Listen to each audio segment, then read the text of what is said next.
There certainly is a great new world of media, and I think on balance, if you truly did add up all the information and all the media that's out there now, this is some kind of golden age. There are many problems with that, though. One of them is that you first have to ask about the health of a democracy, not what's out there, but what are people actually consuming. We all talk about the proliferation of new media, but if you ask people, and surveys have done this year after year for the last 30 years, if you ask people what is the number one source you turn to for news about politics and public affairs, the answer is not their newspapers, not the network news, not the cable channels that are news channels, not their friends, not their families. The answer is local TV news. Depending on the survey, something like 50 to 75% of the country says that's their number one source of news. And at the same time, we also know from studies all through those years that the proportion of those shows which are airing news, hard news, political news, has fallen pretty much into the cellar.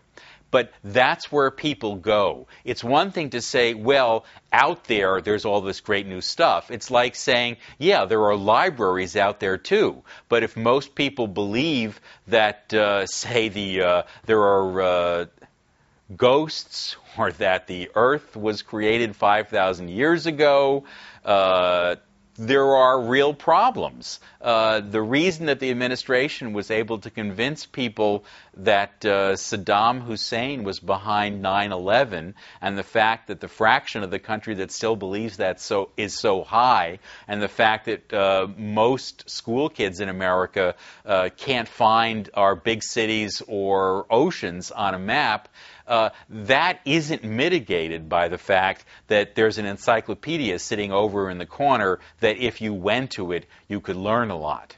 One of the interesting exceptions has to do with fake news, comedy news.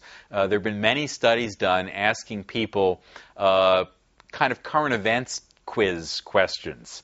And one of the most interesting ones correlated the quality of answers on those current events quizzes. How many people got more than 3/4 of the questions right, for example, with what they said is their primary source of information.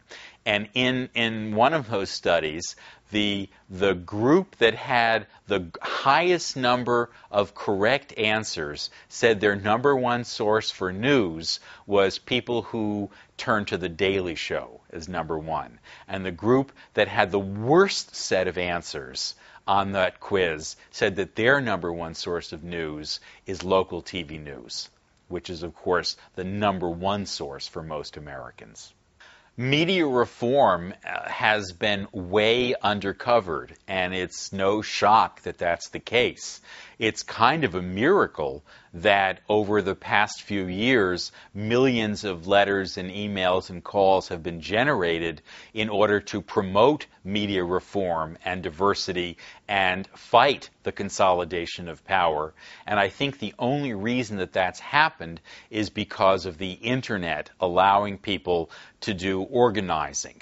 The newspapers haven't covered it because they don't want restrictions on their ability to cross-own television stations. The television stations don't cover it because it's not in their interest to do so. And so it's only scruffy, independent, streetwise activists who are using new tools like YouTube and blogging and the other miracles of the World Wide Web. It's only because of those that media reform has become a topic. And I think one of the most interesting features of the Guild strike as it plays out is going to be to ask what impact did new technology have on the ability of the Guild to get its message out. one potential analogy, at least on the upside, is to look at the immigration debate in this country, in which in recent years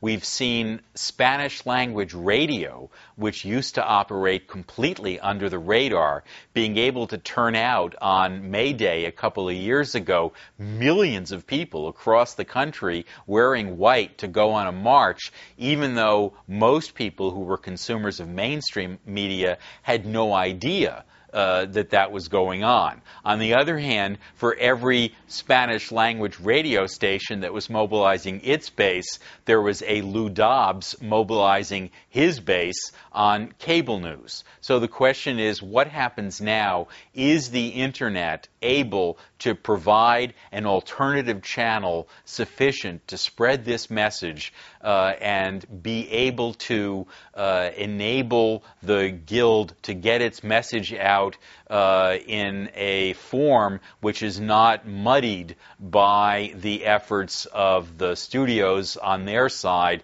to control, own, and throw sand in the umpire's face?